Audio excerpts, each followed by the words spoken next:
It is unmistakable that community hospitals are essential to the health and wellness of the people and the places that they serve, providing around-the-clock care no matter the circumstances, 365, 24/7. And it's also true that hospitals are made stronger through the support and the encouragement of their communities and their patients. Hospitals and those they serve are indeed healthier together.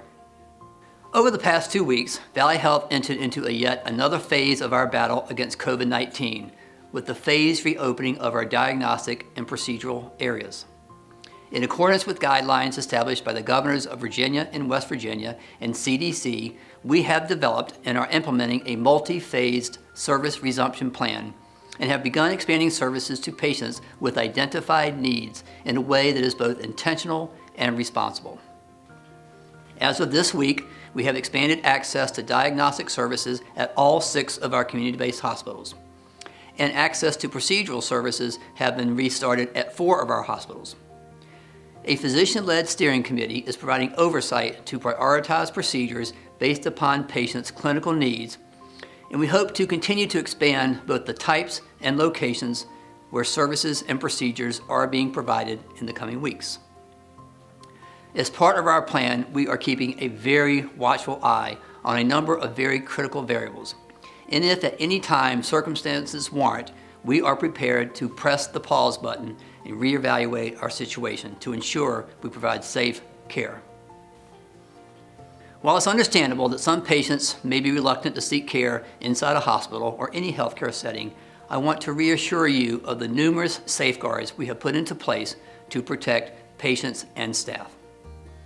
All patients are being pre-screened for COVID-19 prior to entering a Valley Health facility for their test or procedure, as is their care partner. We also ask all patients undergoing invasive procedures to practice self-quarantine from their testing date up to the procedure date. In keeping with CDC guidelines, we are also asking that all patients wear a face mask upon arrival at a Valley Health facility.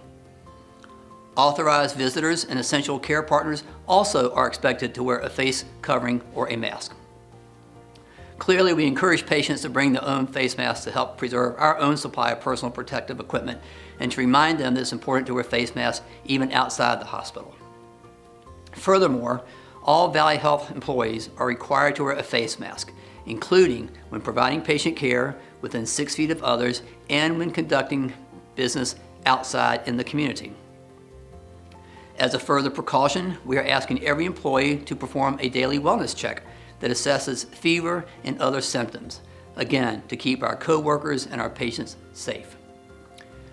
To address social distancing requirements, waiting room seating has been removed from some waiting areas and spread out in others. With few exceptions, family members cannot accompany patients inside a Valley Health facility and should remain outdoors or in their vehicles. When it comes to providing a clean environment, we have always been sticklers, but we have enhanced our cleaning processes in both clinical settings and in waiting areas in all of our facilities across the region.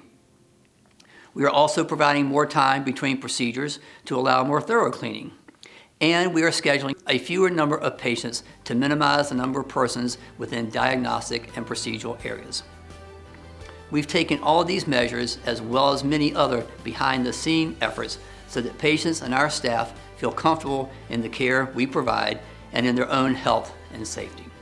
So please remember, we will emerge wiser, stronger, and healthier together.